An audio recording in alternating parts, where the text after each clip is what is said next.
हमसे नहीं हो पाएगा। आपल्याशी काही होऊ शकणार नाही. ஆனால் ஒருவர் இருக்கிறார். लेकिन एक है, पण एक आहे, அந்த இயேசுவின் மூலமாக நாம் ஜெயத்தை பெற முடியும். यीशु के द्वारा हम जय को पा सकते हैं। येशूद्वारे आपण विजयाला प्राप्त करू शकतो. இந்த இயேசுவை விசுவாசிக்கும் போது நாம் ஜெயத்தை பெற முடியும். जब हम यीशु पर विश्वास करते हैं तब हम जय को प्राप्त कर सकते हैं। जेव्हा आपण येशूवर विश्वास करणार तर आपण विजय प्राप्त करू शकतो. முதலாம் யோவான் எழுதின நிருபம் 5வது அதிகாரம் 5வது வசனத்தில் வாசிக்கும் போது यूहन्ना की पहले पत्री 5वें अध्याय 5वें वचन को पढ़ते समय योना पहिला पत्रीचा 5वां अध्यायचा 5 वचन, संसार पर जय पाने वाला कौन है? केवल वो जिसका यह विश्वास है कि यीशु परमेश्वर का पुत्र है। நம்முடைய விசுவாசம் உலகத்தை ஜெயிக்கிறதான ஜெயம். हमारा विश्वास इस जगत पर जय पाने वाला जय है। आपला विश्वास हा जगावर विश्वास ठेवणारा जय आहे. விசுவாசித்தால் நிச்சயமாக நாம் எல்லாவற்றிலும் ஜெயம் எடுக்க முடியும். यदि हम विश्वास करने से सचमुच परमेश्वर हमें सब पर जय देगा। खरंच आपण विश्वास केला तर खात्रीस आपल्याला सर्व गोष्टीवर विजय आहेत. இந்த விசுவாசத்தை குறித்து யூதா பத்திரிகையிலே வாசிக்கிறோம். इस विश्वास के बारे में हम यूदा के पत्री में पढ़ते हैं। आणि हा विश्वासाबद्दल आपण यहूदाच्या पत्रामध्ये மகா பரிசுத்தமான விசுவாசத்தில் உங்களை கட்டி எழுப்பிக் கொண்டு என்று வாசிக்கிறோம். ऐसा पढ़ते हैं, महापवित्र विश्वास में अपने आप को उठ खड़ा कर। आणि तुम्ही अति पवित्र विश्वासामध्ये तुम्ही उठून उभे राहा. யூதாவுடைய பத்திரிகை 20வது வசனத்தில் வாசிக்கிறோம். यहूदा की पत्री 20वें वचन में हम पढ़ते हैं। यहूदाचे पत्र 20व्या वचनामध्ये आपण वाचतो, पर हे प्रियो, तुम अपने अति पवित्र विश्वास में उन्नति करते हुए और पवित्र आत्मा में प्रार्थना करते हुए மகா பரிசுத்தமான விசுவாசத்தில் உங்களை கட்டி எழுப்பிக் கொண்டு பரிசுத்த ஆவிக்குள் ஜெபம் பண்ணி என்று வாசிக்கிறோம். अति पवित्र विश्वास में उन्नति करते हुए और पवित्र आत्मा में प्रार्थना करते हुए, ऐसा लिखा है। परम पवित्र विश्वासावर स्वतःची रचना करून पवित्र आत्माने प्रार्थना करा असे लिहिले गेले आहेत. பரிசுத்த ஆவிக்குள் ஜெபம் பண்ணும்போது நாம் இயேசுவினாலே ஜெயத்தை பெற முடியும். जब हम पवित्र आत्मा में प्रार्थना करते हैं, यीशु के द्वारा प्राप्त होने वाले जय को हम प्राप्त कर सकते हैं। पवित्र आत्माने प्रार्थना केली तर आपण येशू ख्रिस्ताद्वारे विजय प्राप्त करू शकतो. பரிசுத்த ஆவிக்குள் ஜெபம் பண்ணுவது என்று சொல்வது அந்நிய பாஷைகளை பேசி ஜெபிப்பது. पवित्र आत्मा में प्रार्थना करने का अर्थ यह है कि हम अन्य भाषाओं में बातें करते हुए प्रार्थना करना है। पवित्र आत्माने प्रार्थना करणे म्हणजे आपण अन्य भाषामध्ये होऊन प्रार्थना केली पाहिजे. நேற்று இரவிலும் கூட பாஸ்டர் மூலமாக ஆண்டவர் சொன்னார். कल रात को भी पास्टर जी के द्वारा परमेश्वर ने बातें किया। आणि काल रात्री पण पास्टर द्वारे देवाने बोलले. அந்நிய பாஷையில் பேசுவதனாலே 17 விதமான ஆசீர்வாதங்களை பெற முடியும். अन्य भाषा को बात करने के द्वारा 17 किस्म के आशीर्वादों को हम पा सकते हैं। अन्य भाषामध्ये बोलण्याद्वारे आपण 15 आशीर्वाद प्राप्त करू शकतो. நாம் அந்நிய பாஷையிலே பேசும்போது ஆசீர்வாதத்தை பெற முடியும். जब हम अन्य भाषाओं में बात करते हैं, हम आशीषों को पा सकते हैं। आणि जेव्हा आपण अन्य भाषामध्ये बोलतो तेव्हा आपण आशीर्वाद प्राप्त करू शकतो. அந்நிய பாஷையிலே பேசும்போது நாம் ஜெயத்தை பெற முடியும். अन्य भाषा में बात करते समय पे हम जय को पा सकते हैं। अन्य भाषामध्ये बोलण्याद्वारे आपण विजय प्राप्त करू शकतो. அந்நிய பாஷையிலே பேசும்போது வியாதியிலிருந்து சுகத்தை பெற முடியும். अन्य भाषा में बात करते समय हमारे बीमारियों में हम चंगाई पा सकते हैं। आणि अन्य भाषामध्ये बोलण्याद्वारे आपले सारे आजारपणापासून आपण मुक्त होऊ शकतो. அப்போஸ்தலனாகிய பவுல் ரோமருக்கு எழுதின நிருபம் 8வது அதிகாரம் 11வது வசனத்திலே சொல்லும்போது रोमियो की किताब उसके 8वें अध्याय उसके 11वें वचन में जब हम पढ़ते हैं, रोमक्रस पत्र 8 अध्यायाच्या 11 वचन मध्ये पाहतो, यदि उसी का आत्मा जिसने यीशु को मरे हुए में से जिलाया तुम में बसा हुआ है, तो जिसने मसीह को मरे हुए में से जिलाया वो तुम्हारी नश्वर देहों को भी अपने आत्मा के द्वारा जो तुम में बसा हुआ है जिलाएगा. கிறிஸ்துவை மரித்தோரிலிருந்து எழுப்பின ஆவியானவர் சாவுக்குதான நம்முடைய சரீரங்களை உயிர்ப்பிப்பார்.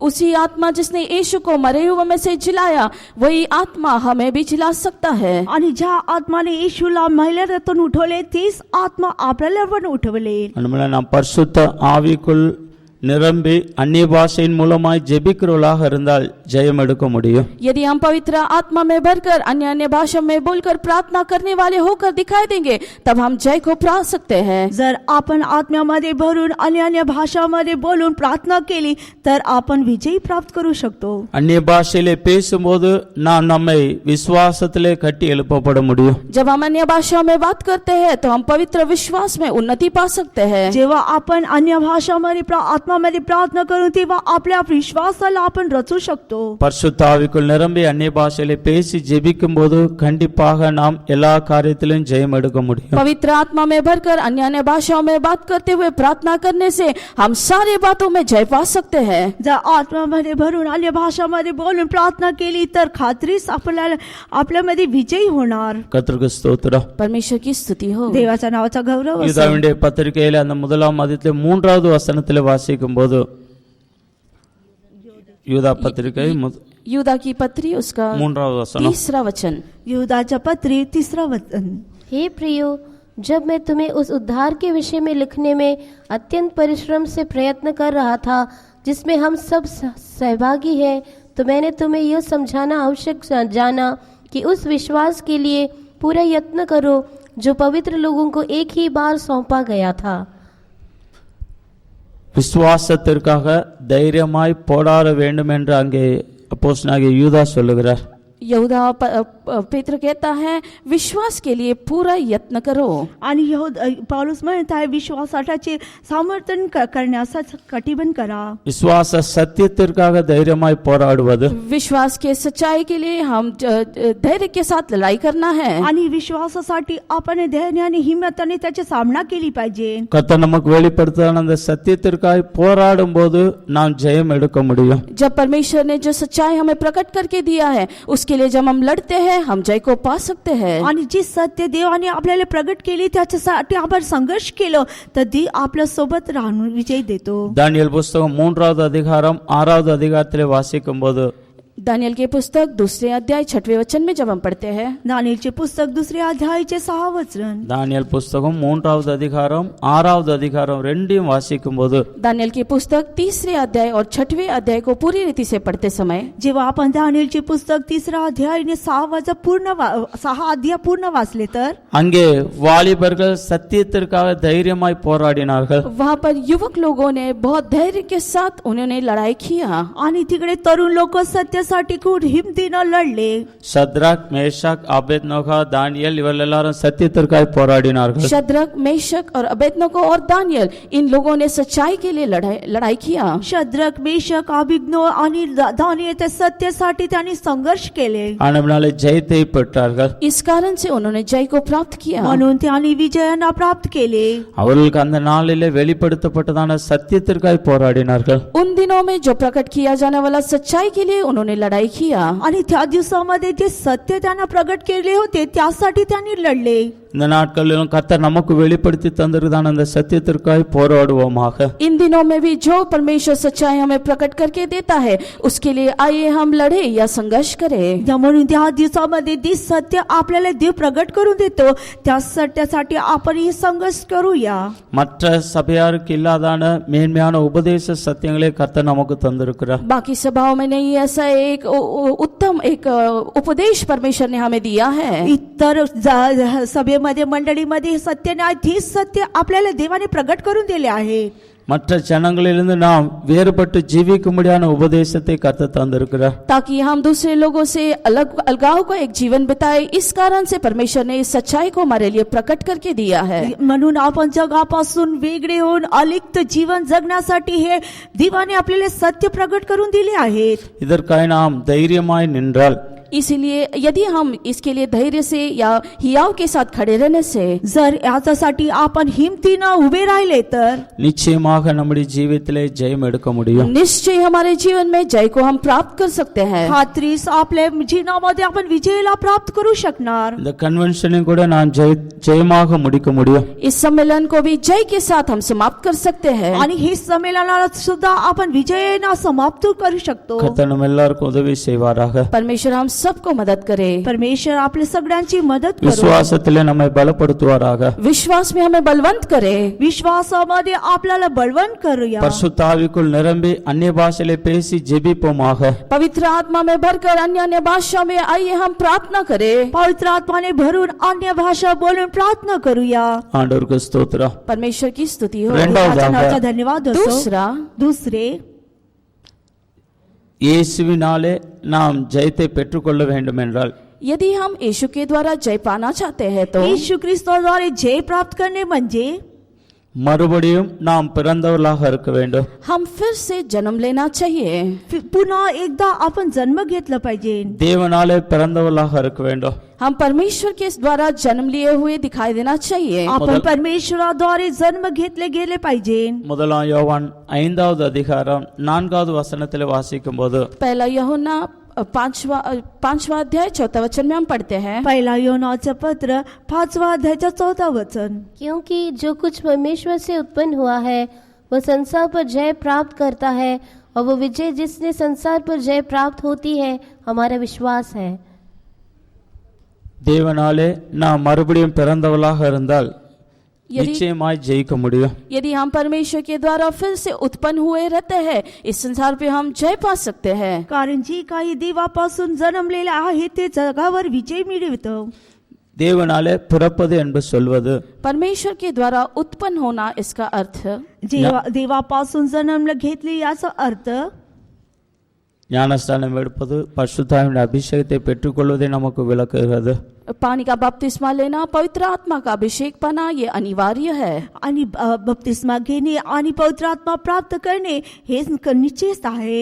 யோவான் எழுதின சுவிசேஷம் 3வது அதிகாரம் 5வது வசனத்திலே வாசிக்கும்போது योना की तीसरी पत्री उसका तीसरा अध्याय 5वां वचन में जब हम पढ़ते हैं योनाचं शुभवर्तमान 3ऱ्या अध्यायाच्या 3रा आणि 5वा वचन.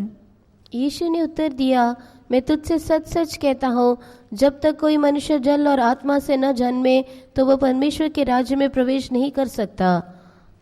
கர்த்தருடைய பரிசுத்த நாமத்துக்கு ஸ்தோத்திரம். परमेश्वर के पवित्र नाम की स्तुति हो. परमेश्वराचा नावाचा धन्यवाद असो. ஜலத்தினாலும் ஆவினாலும் பிறவாவிட்டால் தேவனுடைய ராஜ்யத்தில் பிரவேசிக்க முடியாது. जल के द्वारा या आत्मा के द्वारा हमारा बपतिस्मा न होने से या जन्म न लेने से हम परमेश्वर के राज्य में नहीं प्रवेश कर सकते. पाण्यापासून आत्म्यापासून जन्म घेतला नाही तर आपण स्वर्ग राज्यामध्ये प्रवेश करू शकत नाही.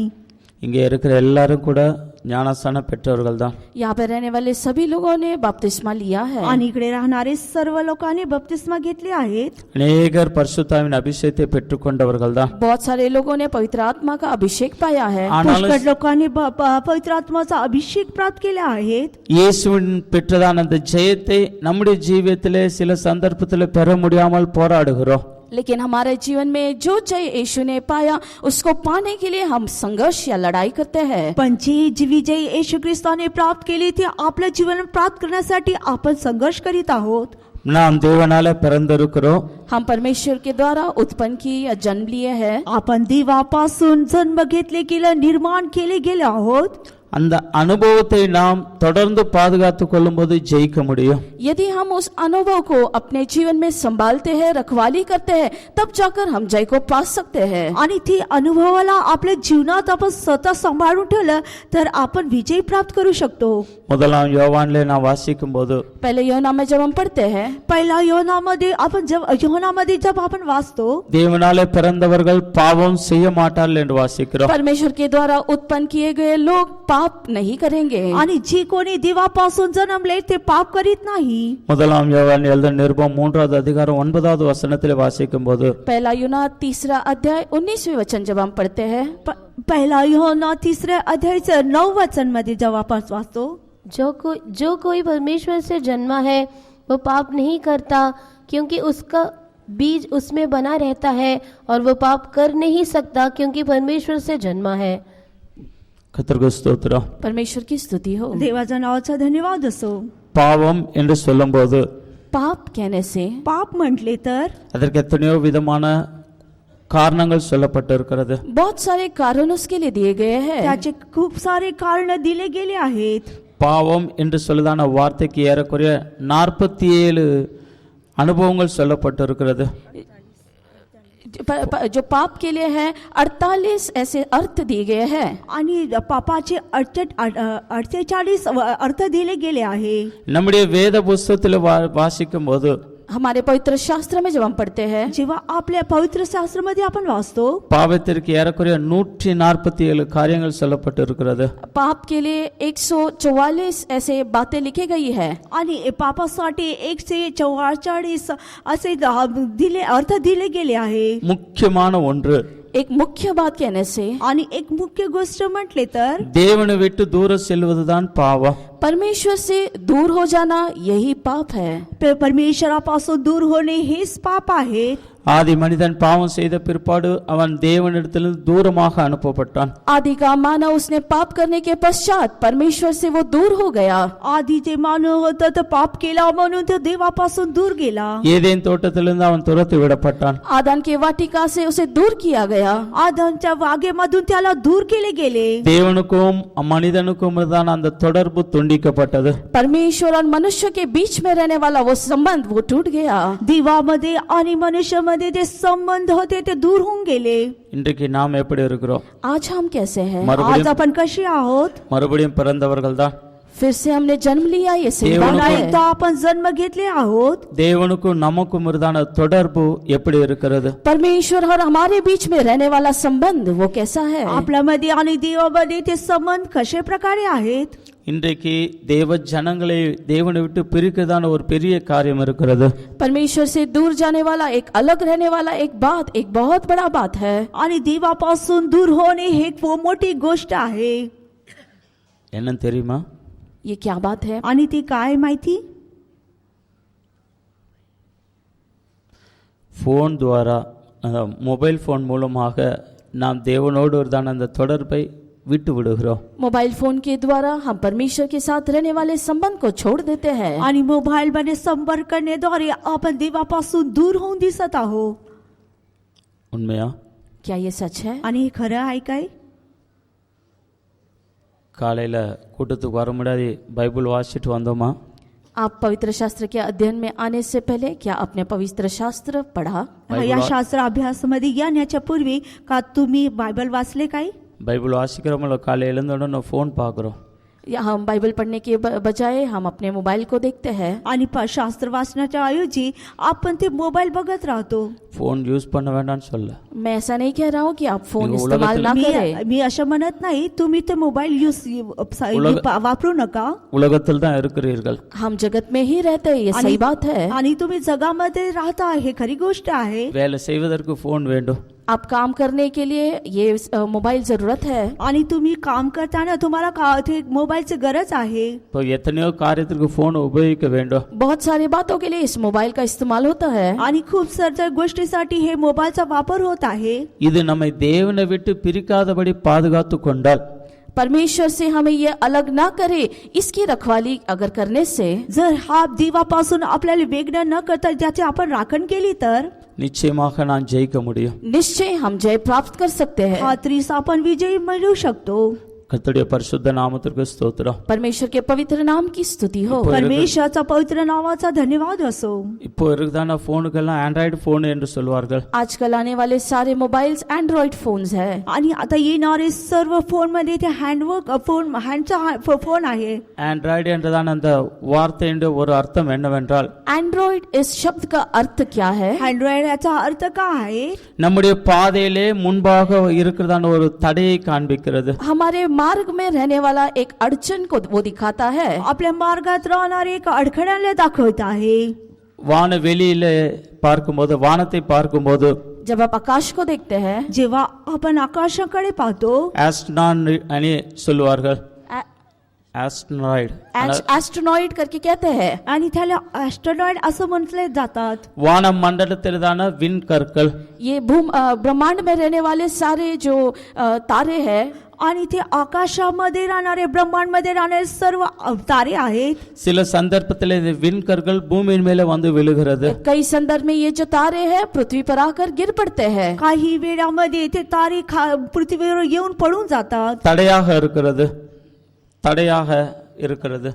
रुकावट होके रहता है। आणि ते अडथळे होऊन दिसत आहे. இந்த போனுக்கு சொல்லப்படுதான் ஆண்ட்ராய்டு என்ற வார்த்தையும் கூட அதே अर्थத்தை தான் கொடுக்கிறது. इस मोबाइल को जब एंड्रॉइड कहा जाता है यही अर्थ के साथ उसे कहा जाता है। आणि हातामध्ये जे मोबाईल अँड्रॉइड आहे त्याच्यात अर्थ हेच म्हटले गेले आहेत. வாலிபர்கள் கவனியுங்கள். युवक हो, आप लोग ध्यान कीजिए। तरुणांना तुम्ही ध्यान द्या. இயேசு வாலிப வயதில் தான் எல்லாவற்றையும் ஜெயித்தார். यीशु मसीह जब युवक था उस समय पे उसने सब कुछ जय पाया। येशू ख्रिस्त जेव्हा तरुण होते त्यांनी सर्व गोष्टींमध्ये विजय प्राप्त केले. நீங்களும் கூட ஜெயம் எடுக்க முடியும்.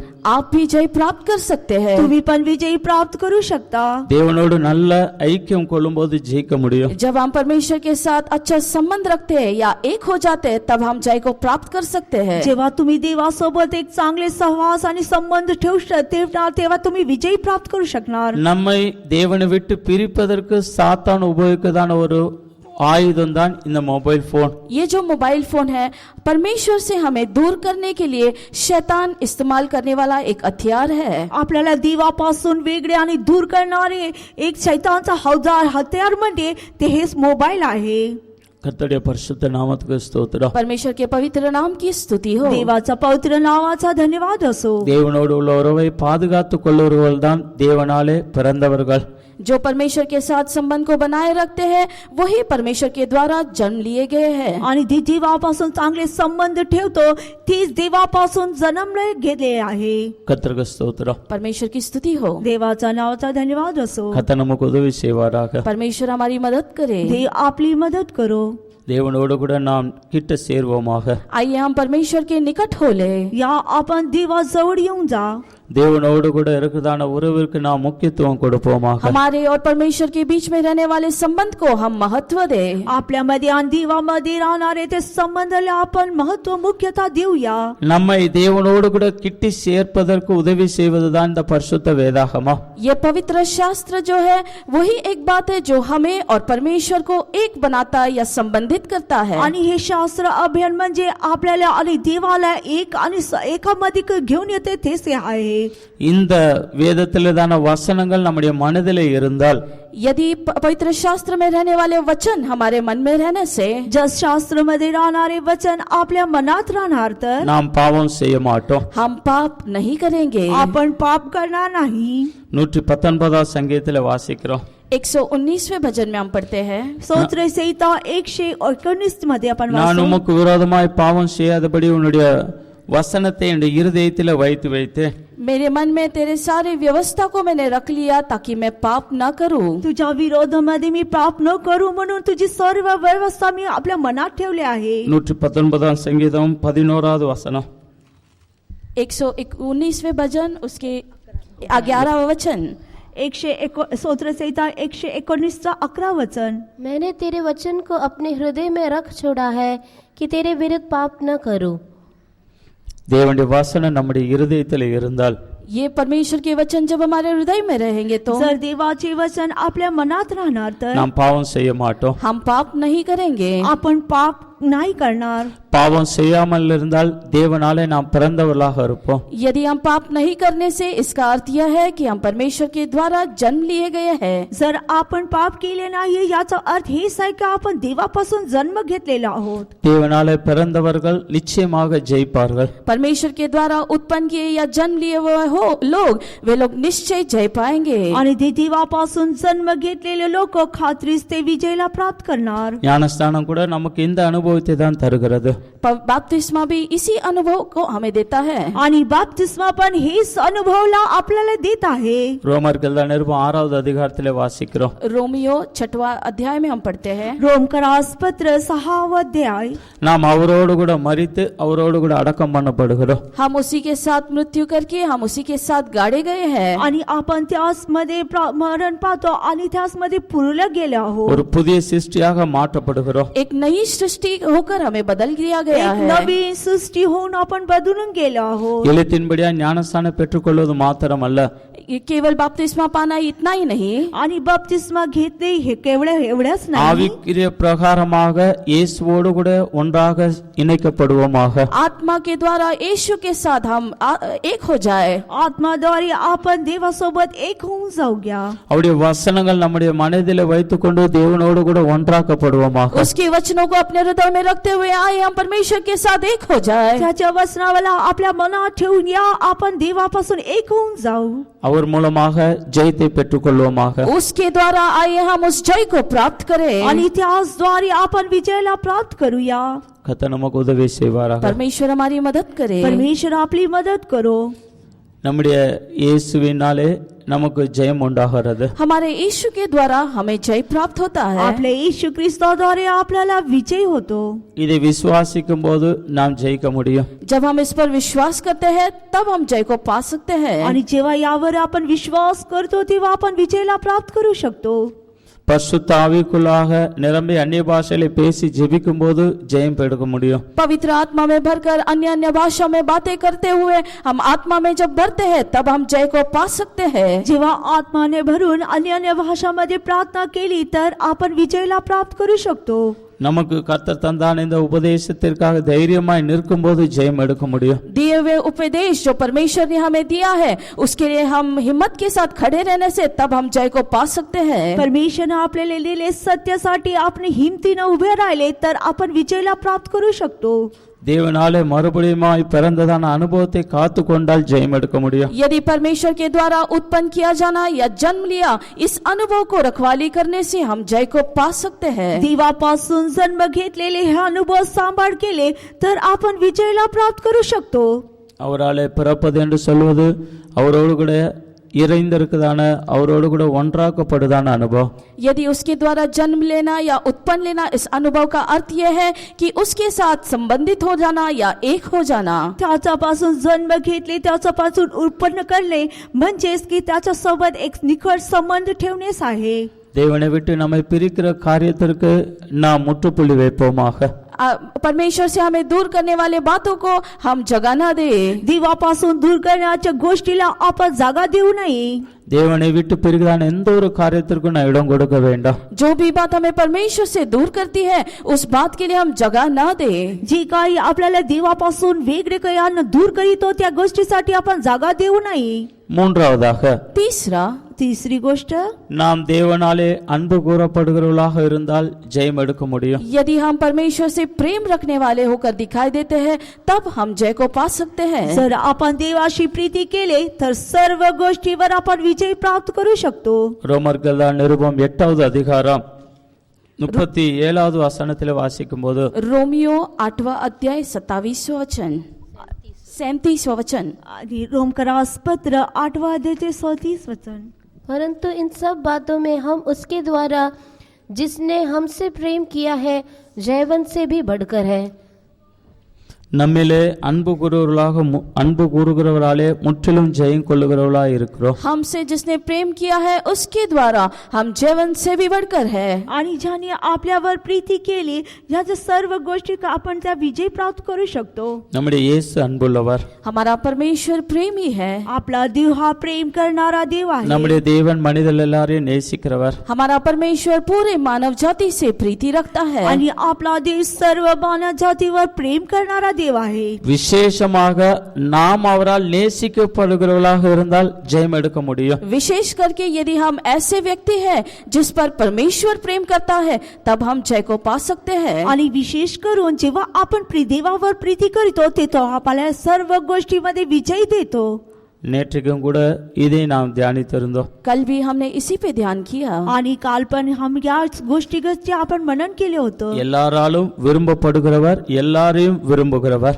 सबसे प्रेम किया जाना और सबके ओर प्रेम रखना. आणि सर्वांचे प्रेम करणे आणि सर्व लोक आपल्यावर प्रेम करणे. ஜெய ஜீவியம் என்று சொல்வது விசேஷமான ஒரு அனுபவம். जय जीवन कहने से एक विशेष अनुभव है. विजय जीवन म्हणजे एक विशेष अनुभव आहे. நான் கர்த்தருடைய சபையில இருப்பதல்ல ஜெயம் கொண்டதான சபையாக மாற்றப்பட வேண்டும். मैं परमेश्वर की कलीसिया में रहना इतना ही नहीं जयवंत कलीसिया में मैं दिखाई देना है. आणि विजय मंडळीमध्ये दिसत का नाही पण आपण विजय प्राप्त केला पाहिजे. ஆண்டவர் நம் ஒவ்வொருவரும் விசேஷமான விதத்திலே நேசிக்கிறவராக இருந்தால் நிச்சயமாய் ஜெயம் எடுக்க முடியும். यदि परमेश्वर हमारी और एक विशेष प्यार रखने से हम निश्चय जय को पा सकते हैं. जर आपण देवावर विशेष प्रीती ठेवली तर खात्रीस आपण विजय प्राप्त करू शकतो. கர்த்தர் நம்மை விசேஷமான விதத்திலே நேசிக்க வேண்டும் என்றால் यदि परमेश्वर हमारे और विशेष एक प्रेम को रखना है तो जर देव आपल्यापासून विशेष पद्धतीनं प्रीती केली पाहिजे म्हटले तर நாம் அவரை நேசிக்கிறவர்களாக இருக்க வேண்டும். हम भी उसकी और प्रेम को दिखाने वाले होके दिखाई देना आपण चाहिए. पण त्याच्यावर प्रीती करणारे दिसलो पाहिजे. நீதிமொழிகள் 8வது அதிகாரம் 17வது வசனத்தில் வாசிக்கும் போது निर्गमन நீதிமொழிகள் ஃப்ராஸ் नीति वचन 8वां अध्याय उसका 17वां वचन. नीति सूत्र 8वां अध्यायचे 17 वचन. जो मुझसे प्रेम रखते हैं उनसे मैं भी प्रेम रखती हूँ, और जो मुझको यत्न से तड़के उठकर खोजते हैं वे मुझे पाते हैं. அவர்களை நேசிக்கிறவர்களை தேவன் நேசிக்கிறார். जो परमेश्वर से प्रेम रखते हैं उनसे परमेश्वर प्रेम रखता है. आणि जे कोणी देवावर प्रीती ठेवतो त्यावर देव प्रीती करीतो. நாம் தேவனை நேசித்தால் அவர் நம்மை நேசிப்பார். அவர் மூலமாக நாம் ஜெயம் எடுக்க முடியும். यदि हम परमेश्वर से प्रेम करने से परमेश्वर हमसे प्रेम रखेगा और उसके द्वारा हम जय को पा सकते हैं. जर आपण देवावर प्रीती केले तर तो आपल्यावर प्रीती करणार आणि आपल्याला खात्रीस विजय देणार. நாம் தேவனை நேசிப்பது என்பது परमेश्वर से प्यार करना, आपण देवाला प्रीती करणे म्हणजे அவருடைய கற்பனைகளை கைக்கொள்ளுவதை காண்பிக்கிறது. उसकी सारे व्यवस्था या आज्ञाओं का पालन करने के लिए दिखाता है. आणि त्याचे सर्व आज्ञा पाळणे हे दाखवितो. முதலாம் யோவான் எழுதின நிருபத்திலே வாசிக்கிறோம். पहले यूहन्ना के पत्री में हम पढ़ते हैं. पहिला यूहन्नाचे पत्र 3வது அதிகாரத்தில் வாசிக்கும் போது तीसरे अध्याय में जब हम पढ़ते हैं आणि तिसरे अध्याय 5வது அதிகாரம் முதலாம் யோவான் 5வது அதிகாரம் पहला यूहन्ना उसका 5वां अध्याय 3வது वचனம். तीसरा वचन. पहिला यूहन्ना 5वां अध्यायचे तिसरे वचन. நாம் कि परमेश्वर से प्रेम रखना यह है कि हम उसकी आज्ञाओं को माने, और उसकी आज्ञाएं कठिन नहीं. நாம் தேவனிடத்தில் அன்பு கூறுவது என்று சொல்வது அவருடைய கற்பனைகளை கைக்கொள்வது. परमेश्वर से प्रेम रखना यह है कि हम उसकी आज्ञाओं को माने. परमेश्वरच्या प्रीती ठेवणं म्हणजे आपण त्याची आज्ञा पाळणे आहे. நாம் எப்படி இருக்கிறோம்? हम कैसे हैं? आपण कसे आहोत? தேவனுடைய கற்பனைகளை கைக்கொள்ளும் போது அவரை நேசிக்கிறவர்களாக இருக்கிறோம். परमेश्वर की आज्ञाओं पर हम प्रेम रखते हैं क्या? क्या आपण देवाच्या आज्ञावर प्रेम ठेवतो काय? பழைய ஏற்பாட்டிலே ஆண்டவர் 10 கற்பனைகளை தந்தார். परमेश्वर पुराने नियम में 10 व्यवस्थाओं को दिया है. देवाने जुन्या काळामध्ये 10 आज्ञा दिली होती. புதிய ஏற்பாட்டிலே ஆண்டவர் அதை 2ஆக மாற்றினார். नए नियम में उसे 2 होकर परमेश्वर ने बदल दिया है. नवीन करारामध्ये ते 2 आज्ञा होऊन बदलून गेले. உன்னுடைய தேவனாகிய கர்த்தரிடத்தை முழு இருதயத்தோடும் முழு பலத்தோடும் முழு ஆத்மாவோடும் அன்பு கூற வேண்டும். இது முதலாம் கற்பனை.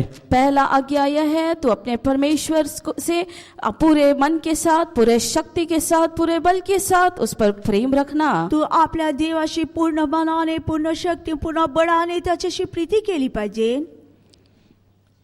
2வது கற்பனை. और दूसरा आज्ञा, आणि दुसरी आज्ञा, உன்னை நேசிப்பது போல உன் பிறனை நேசிப்பாயாக. जैसे तू अपने आप से प्रेम रखता है तो अपने पड़ोसी से प्रेम रख. जशा तू आपल्यासोबत प्रीती ठेवता तशा आपल्या शेजाऱ्यासोबत प्रीती ठेव. மத்தேயு சுவிசேஷம் 22வது அதிகாரம் 37வது வசனத்திலிருந்து 40வது வசனம் வரையிலும் வாசிக்கும் போது मत्ती 22वां अध्याय उसका 37वें वचन से हम पढ़ते जाने से मत्ती शुभवर्तमान 22 अध्यायाचे 37 वचन मध्ये वाचलं तर இந்த 2 கற்பனைகளையும் வாசிக்கிறோம். ये 2 आज्ञाओं के बारे में हम पढ़ सकते हैं. आणि हे 2 आज्ञाबद्दल पाहू शकतो. முழு இருதயத்தோடும் முழு பலத்தோடும் முழு ஆத்மாவோடும் தேவனை நேசிப்பது. तू अपने प्रभु से अपने सारे मन, अपने सारे प्राण और अपने सारे बुद्धि के साथ प्रेम रख. तू आपल्या देवाशी पूर्ण मनाने, शक्तीने, बळाने प्रीती ठेव. உன்னை நேசிப்பது போல பிறனை நேசிப்பது. जैसे तू अपने आप से प्रेम रखता है उसी के समान तू अपने पड़ोसी से भी प्रेम रख. जसा तू स्वतःवर प्रीती ठेवतो तसं तुझ्या शेजारशी तू प्रीती ठेव. இன்றைக்கு இந்த முதலாம் கற்பனை நாம் எல்லாரும் செய்கிறோம். आज ये पहली आज्ञा हम सब लोग करते हैं. आज आपण सर्व लोक पहिली आज्ञा पाळतो. தேவனை நேசிக்கிறோம். परमेश्वर से प्यार रखते हैं. आपण देवापासून प्रीती ठेवतो. ஆண்டவரை நேசிக்கிறப்பனால எல்லாரும் இங்க கன்வென்ஷனுக்கு வந்தீர்கள். क्योंकि आप सब परमेश्वर से प्रेम रखते हैं, इसी कारण से आप सब लोग सम्मेलन में आए हैं. कारण तुम्ही देवाशी प्रीती ठेवता म्हणून ह्या संमेलनामध्ये आले आहात. காலையிலே குளிர்ல எல்லாரும் இங்க வந்து உட்காந்துட்டோம். सुबह सुबह ठंड में आप लोग यहाँ पर आकर बैठ गए. सर्व लोक सकाळी सकाळी थंडीत येऊन इकडे बसले आहात. குளிர் இருக்குதா இல்ல உஷ்ணமாக இருக்கிறதா? क्या ठंडी लग रही है या गर्मी हो रही है? ठंडी लागत आहे या गर्मी होता है? అందరు స్వెటర్ వేసుకొని వచ్చారు, எல்லாரும் స్వెటర్ போட்டு வந்திருக்கிறீங்க. सब लोगों ने गर्म कपड़े लेकर आए नाम हैं। सर्वांनी स्वेटर घालून आल्यात. உள்ள ஒரு பனியன் போட்டு அதுக்கு மேல இன்னொரு ஃபுல் பனியன் போட்டு வந்திருக்கிறேன். मैं भी अंदर और भी कपड़े पहन कर आया हूँ। ஆண்டவரை पण आतमध्ये एक बनियान आणि स्वेटर घालून आलो आहात. ஆண்டவரை நேசிக்கிறோம். हम परमेश्वर से அந்த प्रेम இரண்டாவது रखते हैं। கற்பனை आपण सर्व लोक செய்கிறோம். देवाची प्रीती करीत आहोत. लेकिन क्या हम दूसरी आज्ञा का पालन करते आणि हैं? आपण दुसरी आज्ञा पाळत आहोत काय? இரண்டாவது கற்பனை நடக்கிறோமா? दूसरी आज्ञा के मुताबिक क्या हम चलते हैं? दुसरी आज्ञा प्रमाणे आपण चालवत आहोत உன்னை काय? நேசிப்பதோடு உன்னுடைய பிறரை நேசிக்கிறோமா? जैसे अपने आप से प्रेम रखते हैं, क्या हम अपने पड़ोसी से भी प्रेम रखते हैं? का आपण जसा स्वतःवर प्रीती ठेवतो दुसऱ्यांवर आपण प्रीती ठेवतो काय? மற்றவர்களை நான் நேசிக்கிறோமா? क्या हम दूसरों से प्रेम रखते हैं? का आपण दुसऱ्यावर प्रीती ठेवतो काय? அவள் அந்நியராக இருந்தாலும் சரி, यदि वो अन्य जाति रहने से भी कोई बात नहीं। आणि ते स्वपारके जातीचे असले तरी काही नाही. இந்த பன்வேல் இந்த இடத்துல ஏறக்குறைய 78% அந்நிய ஜனங்கள் இருக்கிறார்கள். इस पनवेल जगह में कम से कम 78 इतने लोग अन्य जाति के हैं। आणि ह्या पनवेल जगामध्ये 78 लोकांचे अन्य जातीमध्ये दिसत आहेत. 2.7% மாத்திரம்தான் கிறிஸ்டியன்ஸ் இருக்கிறாங்க. सिर्फ 2% मसीही लोग हैं। आणि 2.7% लोक ख्रिस्ती लोक आहेत. இந்த பன்வேல் இடத்துக்கு ஏறக்குறைய 2 புறத்திலே மலைகள் இருக்கிறது. ये पनवेल जगह में दोनों तरफ से पर्वत है। आणि हे पनवेलच्या जगा दोन्ही ठिकाणी आपण दोन्ही बाजूला पाहिले तर डोंगरे दिसत आहे. பன்வேல் நம்ம வச்சிருக்கோம், இது டிஸ்ட்ரிக்ட் ஒரு டிஸ்ட்ரிக்ட்ல இருக்கிறது. ये पनवेल एक जिला है, जिला में है। जिल्ला में காது, जिल्ला இல்ல, இந்த जिल्लाல ஒரு சின்ன இடம் இது. एक जिला में एक छोटी जगह है। आणि हे जिल्ह्यामध्ये एक लहानसं जागा ठिकाणी आहे. ஒரு பக்கத்துல காந்தி நதி இருக்குது, இன்னொரு பக்கத்துல சமுத்திரம் இருக்கிறது. एक जगह पे गांधी नदी है और दूसरी जगह पे समुद्र है। आणि एका ठिकाणी गांधी नदी आहे ना समुद्र आहे. 2 புறத்திலே மலைகள் இருக்கிறது. और दोनों बाजू से पर्वत अन्य है। जनங்கள் आणि दोन्ही बाजूले पर्वत அந்நிய आहे. ஜனங்கள் ஏராளமான பேர் இருக்கிறார். अन्य जाति बहुत सारे लोग हैं। आणि அவளை खूप நாம் सारे எப்படி अन्य जाती लोक அவர்களை आहेत. நாம் எப்படி பார்க்கிறோம்? हम उनकी तरफ कैसे देखते हैं? त्यांना आपण कशा पाहत आहोत? அவர்களுக்குள்ளும் விலையேற பெற்ற ஆத்மா இருக்கிறது.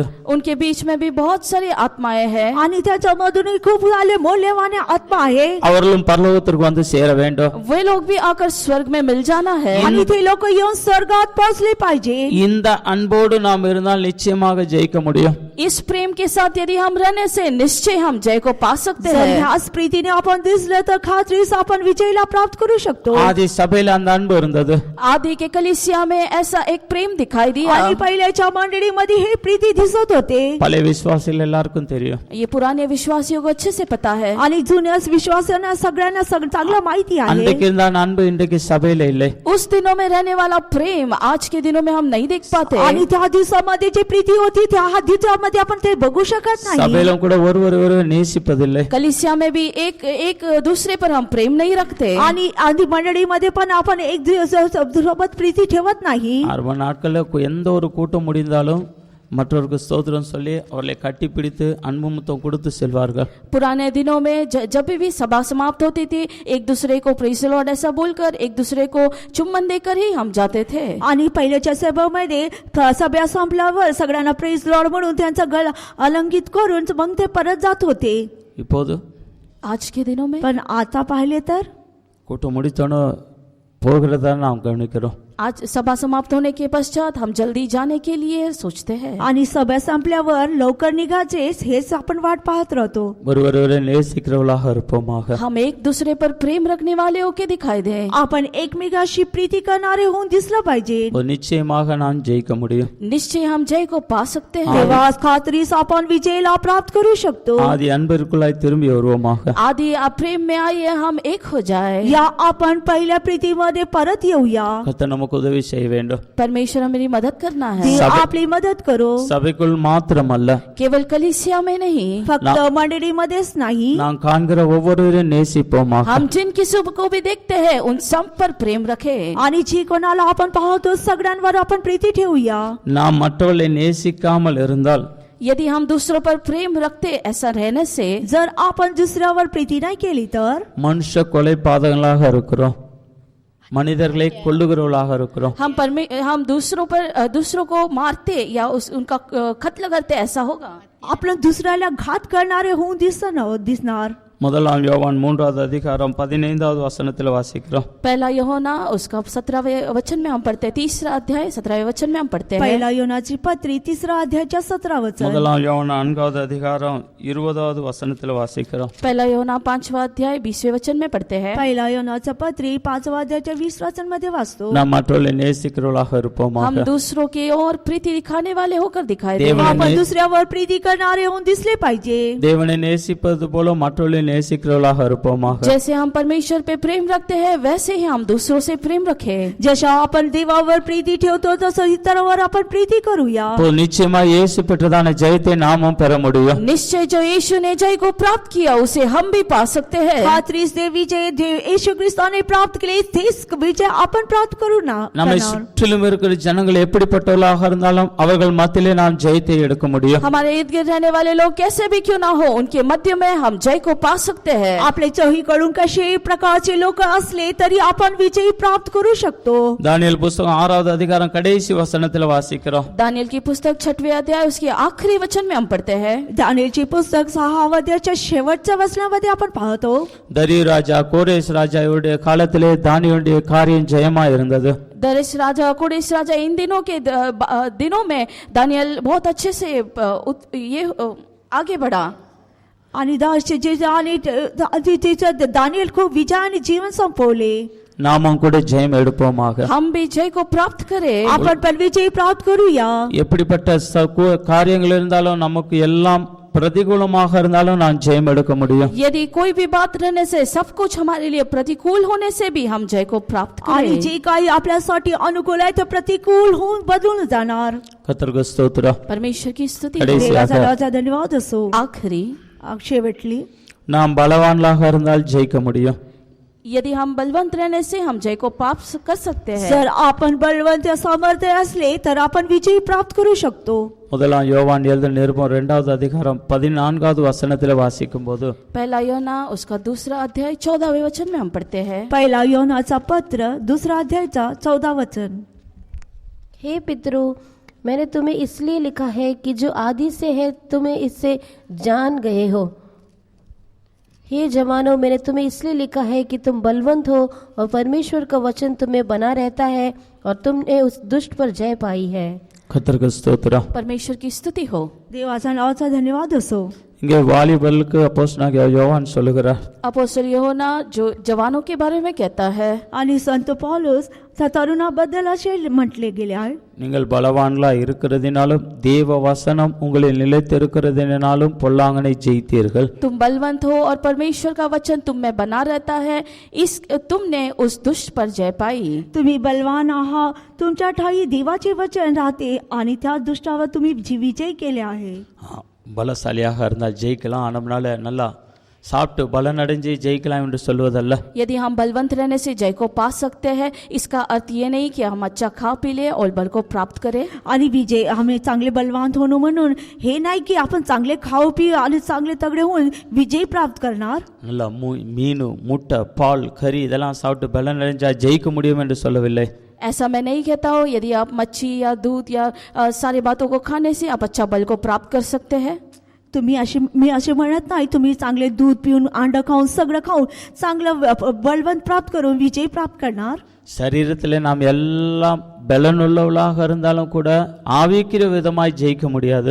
यदि हम शरीर में अच्छा बलवान रहने से भी आत्मिक रीति से हम जय को प्राप्त नहीं कर सकते. जर आपण शरीरामध्ये बलवंत होऊन दिसणार तर आपण आत्मिक मध्ये विजय होऊन दिसणार नाही. இந்த சரீரத்தை நீங்க எவ்வளவுதான் பலப்படுத்தினாலும் அது சீக்கிரமா எழிந்து போகக்கூடியது.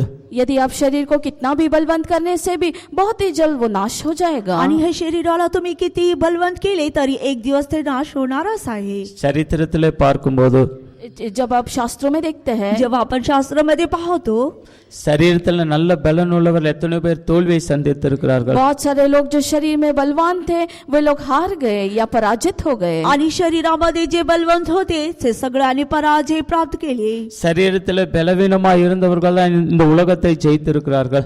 बहुत सारे लोग जो शरीर में बलहीन थे लेकिन अपने जीवन में उन्होंने जय को प्राप्त किया. पण जी कोणी ते आपल्या देहामध्ये अशक्तपणामध्ये होते ते लोकांनी विजय प्राप्त केले. ஆவிக்குரிய பிரகாரமாக आत्मिक रीति से, आत्मिक रीतीने நான் ஒரு பலவீனன் என்று நாம் நம்மை ஒத்துக்கொள்ளும் போது பலவான்லாய் மாற முடியும். जब हम स्वीकार करते हैं कि हम बलवंत हैं तब हम जय को पा सकते हैं. जेव्हा आपण अशी स्वीकार करतो की मी अशक्तपणामध्ये आहोत, देवा आपल्याला विजय देतो. இயேசுவோடு கூட 12 சீஷர்கள் இருந்தார்கள். यीशु के साथ जो 12 शिष्य या चेले थे, येशू ख्रिस्तासोबत 12 शिष्य होते. அதுல முக்கியமான சீஷன் பேதுரு. उसमें से मुख्य शिष्य पतरस था. आणि त्यामधून मुख्य शिष्य मध्ये ते पेत्र होते. இயேசு தன்னுடைய மரணத்தை குறித்து சீஷரிடத்தில் சொல்லும்போது, जब परमेश्वर अपने मृत्यु के बारे में अपने शिष्यों से कह रहा था, आणि जेव्हा येशूने आपले मरण्याबद्दल त्या शिष्यांना सांगत होते, எல்லாரும் ஓடி போனாலும் நான் உம்மை விட்டு ஓடி போக மாட்டேன் என்று சொன்னவன் இந்த பேதுரு. पतरस जिसने कहा सब लोगों ने यदि तुझे छोड़ देने से भी मैं तुझे कभी ना छोड़ूंगा. आणि हेच पेत्राने त्यास म्हटले, सर्व लोक तुला सोडून गेले तरी मी तुला सोडणार नाही. சரீரத்தில் நல்ல பலன் உள்ளவன், शरीर में अच्छा बलवंत था आणि तो आपल्या देहामध्ये चांगला बलवंत होता. நான் ஓடி போக மாட்டேன் என்றான். उसने कहा मैं तुझे छोड़ नहीं दूंगा. आणि तो म्हणाला मी तुला सोडून पडणार नाही. ஃபர்ஸ்ட் ஓடி போனது பேதுரு. लेकिन पहला जो भाग गया वो पतरस था. पण तो पहिला तो प्रारंभी पडून गेला तो पेत्रस होता. இயேசு யாரோ எனக்கு தெரியாது என்று 3 முறை மறுதலித்தவன் இந்த பேதுரு. पतरस ही वो व्यक्ति था जिसने 3 बार कहा मैं यीशु को नहीं जानता. आणि पेत्रस हेच पहिला व्यक्ती होता तर मी येशूला ख्रिस्ताला ओळखत नाही. त्याने 3 वेळा त्याचा नकार केला. இயேசு யாரோ எனக்கு தெரியாது, அவருக்கு எனக்கு எந்த சம்பந்தம் இல்லை என்று சத்தியம் பண்ணவன் இந்த பேதுரு. उसने ऐसे कसम खाई कि यीशु कौन है ये मैं नहीं जानता हूँ, मेरा और उसका कोई भी संबंध नहीं. आणि तो शपथ धरून म्हणाला माझा येशूला मी ओळखत नाही, त्याचा आणि माझा कोणताही संबंध नाही. ஒரு வேலைக்காரரிடத்திலே இயேசுவை எனக்கு தெரியாது என்று மறுதலித்தவன் இந்த பேதுரு. ஸ்வீப்பர் जो एक लॉन्डी के पास उसने कहा हुआ इनकार किया हुआ, पहली बार इनकार किया कि मैं यीशु को नहीं जानता. आणि पहिले ते दासीपासून त्याने नकार केला. तोच पहिला व्यक्ती पेत्र होता. தெரியாது என்று சொன்னது மாத்திரமல்ல, उसने केवल इतना ही नहीं कहा कि मैं यीशु को नहीं जानता, आणि ते केवळ एवढं म्हणलं नाही की मला माहित नाही. சத்தியம் பண்ணினான். उसने कसम खाई आणि ते शपथ घातले. சபித்தான். उसने श्राप दिया. आणि त्याने श्राप दिले. மத்தேயு சுவிசேஷம் 26வது அதிகாரம் 74வது வசனத்தில் வாசிக்கும்போது, मत्ती 26वें अध्याय उसका 24 वचन से पढ़ते हैं. मत्ती शुभवर्तमान 26 अध्याय 24 वचन. 74। तब वो धिक्कारने और शपथ खाने लगा, मैं उस मनुष्य को नहीं जानता, और तुरंत मुर्ग ने भांग दी. தெரியாது எனக்கு என்று சொன்னான். उसने कहा मैं इसको नहीं जानता. मला माहित नाही हा कोण आहे. சத்தியம் பண்ணினான். उसने शपथ खाई. आणि त्याने शपथ घेतले. இப்படிப்பட்டதான பேதுருவை தேவன் மாற்றினார். इस प्रकार के पतरस को परमेश्वर ने बदल दिया. या प्रकारे पेत्राले देवाने बदलले. தேவனாலே அவனும் ஜெயத்தை பெற்றான். परमेश्वर के द्वारा उसने जय को प्राप्त किया. देवापासून त्याने विजयला प्राप्त केले. காரணம் பரிசுத்தாவியுடைய பலன். इसका कारण केवल यही है कि पवित्र आत्मा का बल. आणि हेच कारण तेच पवित्र आत्माचा बळ आहे. அப்போஸ்தலர் நடபடிகள் 1வது அதிகாரம் 8வது வசனத்தில் வாசிக்கும்போது, प्रेरितों के काम पहला अध्याय 8वें वचन में जब हम पढ़ते हैं, प्रेषितांची कृती पहिले अध्यायाचा 8 वचन मध्ये जेव्हा पाहतो, பரிசுத்தாவி உங்களிடத்தில் வரும்போது நீங்கள் பலனடைந்து யூதேயா, சமாரியா, எருசலேம் மற்றும் பூமி அனைத்திலும் எனக்கு சாட்சிகளாய் இருப்பீர்கள் என்று வாசிக்கிறோம். जब पवित्र आत्मा तुम पर आएगा तब तुम सामर्थ पाओगे और यरूशलेम और सारे यहूदिया और सामरिया में और पृथ्वी की छोर तक मेरे गवाह होंगे. आणि जेव्हा पवित्र आत्मा तुम्हावर येईल आणि तुम्ही सामर्थ्य प्राप्त केले आणि यरूशलेम सर्व यहूदा सामरियामध्ये सर्व पृथ्वीच्या शेवटपर्यंत तुम्ही माझे साक्ष व्हाल. சாட்சிகளாய் இருப்பீர்கள் என்று சொல்வது எபிரேய பாஷையில வாசிக்கும் போது இரத்த சாட்சிகளாய் இருப்பீர்கள் என்று எழுதப்பட்டு இருக்கிறது. गवाह कहने से इब्री भाषा में रक्त साक्षी इसको दिखाता है. आणि साक्ष्यामध्ये इब्री भाषामध्ये शहीद होण्याचे दाखवतो. பரிசுத்த ஆவியினாலே நாம் பலன் அடைகிறோம். पवित्र आत्मा के द्वारा हम बल को प्राप्त करते हैं. पवित्र आत्माद्वारे आपण बळाला प्राप्त करीतो. இந்த ஆவியின் பலன் இருக்கிறவர்கள் ஜெயிக்க முடியும். जिसके पास आत्मा का बल है वो जय को प्राप्त कर सकता है. जे कोणाजवळ आत्माचा बळ आहे ते विजयला प्राप्त करू शकतो. அதனாலே நாம் நம்மை பரிசுத்த ஆவியினாலே பலனை பரிசுத்த ஆவியினாலே பலப்படுத்திக் கொள்வோமாக. आइए हम पवित्र आत्मा के द्वारा बलवंत हो जाए. या आपण आत्माद्वारे आपल्याला बलवंत करूया. பரிசுத்த ஆவியினுடைய பலன் நமக்கு இருக்கும்போது நிச்சயமாக எல்லாவற்றையும் ஜெயிக்க முடியும். पवित्र आत्मा से होने वाला बल यदि हमारे अंदर रहने से निश्चय हम सारी बातों पर जय पा सकते हैं. जर पवित्र आत्माचा बळ आपल्यामध्ये राहिला खात्रीस आपण विजय प्राप्त करू शकतो. காலவேளையிலும் கூட நம்மை தாழ்த்துவோமாக. इस सुबह के समय अपने आप को हलीम करें. ह्या सकाळच्या वेळी आपण स्वतःला दिन करूया. தேவ சமூகத்திலே சில நிமிஷங்கள் காத்திருப்போமாக. परमेश्वर के सम्मुख में थोड़े समय के लिए हम इंतजार करें. देवाच्या सानिध्यात थोड्या वेळ आपण वाट पाहूया. ஒரு புதிய அபிஷேகத்தை பெற்றுக்கொள்வோமாக. एक नए अभिषेक को हम पाले. एक नवीन अभिषेकाला आपण प्राप्त करूया. எஸ்ஐயா புத்தகம் 40வது அதிகாரம் 31வது வசனத்திலே வாசிக்கிறோம். கர்த்தருக்கு காத்திருக்கிறோ புது பலன் அடித்து சட்டுகளை போல சட்டுகளை அடித்து எழும்புவார்கள். यशायाह के पुस्तक में हम पढ़ते हैं जो कोई भी परमेश्वर का बल प्राप्त करता है उकाब की मानंद वो उड़ेंगे. आणि यशाच्या पुस्तक 40 अध्यायाच्या 31 वचनामध्ये आपण पाहतो जे कोणी देवाची वाट पाहतो तो नवीन बळ प्राप्त करतो आणि गरुडासारखे तो उडतो. நாமும் கூட பலன் அடைந்து கழுகுகளை போல சட்டுகளை அடித்து எழும்புவோமாக. हम भी बल को प्राप्त करते हुए उकाब की नाही अपने पंखों को फैलाते हुए उड़ेंगे. या आपण पर बळाला प्राप्त करू तर गरुडासारखे उडूया. எல்லாவற்றின் மேலும் ஜெயம் எடுப்போமாக. आइए हम सब बातों पर जय को पाले. या आपण सर्व गोष्टी पर विजय प्राप्त करूया. பாவத்தின் மேலே ஜெயம் எடுப்போமாக. आइए हम पाप पर जय पाले. या आपण पापावर विजय प्राप्त करूया. தேவனை விட்டு நம்மை பிரிக்கிற காரியங்களின் மேலே ஜெயம் எடுப்போமாக. परमेश्वर से हमें अलग करने वाले सारी बातों पर जय को पाले. परमेश्वर पासून दूर करणारे सर्व गोष्टी पर आपण विजय प्राप्त करूया. இந்த உலகத்தின் மேல் ஜெயம் எடுப்போமாக. इस जगत पे हम जय पाले. या जगावर आपण विजय प्राप्त करूया. மாம்ச கிரிகளின் மேல் ஜெயம் எடுப்போமாக. हमारे शरीर की क्रियाओं पर आइए हम जय को पाले. शरीरामध्ये देहामध्ये दिसणारे सर्व क्रियावर आपण विजय வியாதியின் மேலே ஜெயம் எடுப்போமாக. हमारी सारी बीमारियों पर आइए हम जयवंत बन जाए. आपले सारे आजारपणापासून आपण विजय प्राप्त करूया. இதோ நான் உலகத்தை ஜெயித்தேன் என்று நம்முடைய ஆண்டவர் சொன்னது போல நாமும் சொல்வோமாக. हमारा परमेश्वर ने जैसा कहा देखो मैंने जगत पर जय को प्राप्त किया वैसे ही हम भी कहे. जशा आपल्या परमेश्वरने म्हटले पहा मी जगावर विजय मिळवला आपण तेच म्हणूया. இது நம்மால செய்ய முடியாத ஒன்றுதான். ये हमसे नहीं हो पाएगा ये सही है. आपल्याशी होणार नाही हे खात्रीच आहे. நாம் செய்ய முடியாததை செய்வதற்கு நமக்கு உதவி செய்யக்கூடிய ஒருவர் இருக்கிறார் அவர்தான் இயேசு.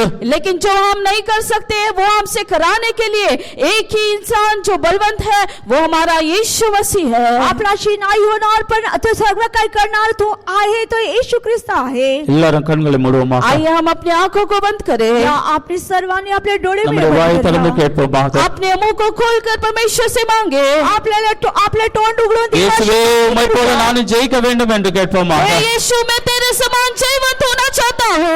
येशू मी तुझा सारखा विजय होण्याची इच्छा करतो. இயேசுவே உம்முடைய ஜெயம் என்னுடைய ஜெயம் என்று விசுவாசிப்போமாக. आइए हम विश्वास करें परमेश्वर का जय है हमारा जय है. या आपण विश्वास करूया येशू देवाचा विजय आपला विजय आहे. நாமும் கூட ஜெயம் எடுத்தவர்களாய் மாறுவோமாக. आइए हम भी जय प्राप्त किए हुए लोग होकर बदल जाए. आपण पण विजय प्राप्त करणारे लोक हो. ஜெயம் கொண்டவர்களை சேர்க்க முடியாத இயேசு வரப்போகிறார். जयवंत लोगों को इकट्ठा करने के लिए हमारा यीशु शीघ्र आने वाला है. विजय प्राप्त करतो त्याला एकत्रित நம்முடைய குறைகள் பலவீனங்களை மாற்ற முடியாத அவர் இருக்கிறார். हमारे कमजोरियों को बदलने के लिए वो आ रहा है. आपले सारे अशक्तपणाला நம்மை பலப்படுத்துகிறவர். हमें बलवंत करने वाला அவராலே परमेश्वर. பலன் அடைவோமாக. आइए उसके द्वारा हम बल को प्राप्त करें. பரிசுத்த ஆவியினாலே பலன் அடைவோமாக. पवित्र आत्मा के द्वारा बल को प्राप्त करें. புதிய பலனை பெற்றுக் கொள்வோமாக. आइए हम नए बल को प्राप्त करें. இப்போது இருந்தாலும் நம்முடைய ஆவிக்குரிய ஜீவியத்திலிருந்து இன்னும் மேலே செல்வோமாக. आइए हम अपने आत्मिक जीवन में बढ़ते चले जाएं. अपने आध्यात्मिक जीवन में बढ़त जाएं. சொல்வான் உன்னால முடியாது என்று சொல்வான். शैतान तुमसे कहेगा ये तुझसे नहीं हो पाएगा. शैतान मना तुमसे होना नहीं. ஆனால் இயேசு சொல்லுகிறான் உன்னால முடியும். लेकिन यीशु